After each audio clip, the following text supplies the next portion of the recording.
અમદાવાદના ચાંદખેડામાં એએમટીએસ બસની પાછળ એક્સયુવી કાર ઘૂસી જતા એકનું મૃત્યુ. અમદાવાદના ચાંદખેડામાં એએમટીએસ બસ સ્ટેન્ડ આગળ એક્સયુવી કાર અને એએમટીએસ બસનો અકસ્માત થયો છે, જેમાં એક વ્યક્તિનું મૃત્યુ અને એક વ્યક્તિ ઇજાગ્રસ્ત થયો છે.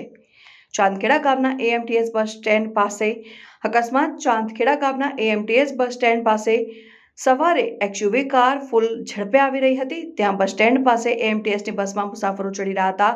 આ દરમિયાન કાર અચાનક જ ધડાકાભેર બસ પાછળ ભટકાતા બસમાં ચડી રહેલા લોકો બૂમાબૂમ કરી મૂકી હતી. કારની સ્પીડ એટલી વધારે હતી કે એએમટીએસ બસને પાછળથી ટક્કર મારતા બસ 10 ફૂટ આગળ સુધી ધકેલાઈ ગઈ હતી. કારમાં ફસાઈ ગયેલા 2 વ્યક્તિઓ પૈકી જીવિત વ્યક્તિને બહાર કાઢવા માટે કટર અને ફાયર બ્રિગેડની મદદ લેવામાં આવી હતી.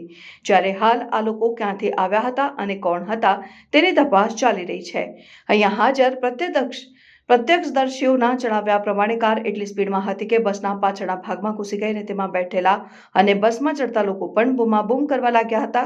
કારમાં બેસેલા લોકો પહેલી દ્રષ્ટિએ મૃત્યુ પામ્યા હોય તેવું લાગતું હતું, પરંતુ 108 આવ્યા બાદ એક વ્યક્તિને સારવાર અર્થે ખસેડવામાં આવ્યો, જ્યાં તેનું મૃત્યુ થયું છે. જ્યારે એક વ્યક્તિ ઇજાગ્રસ્ત થતા તેને સારવાર અર્થે ખસેડવામાં આવ્યા છે.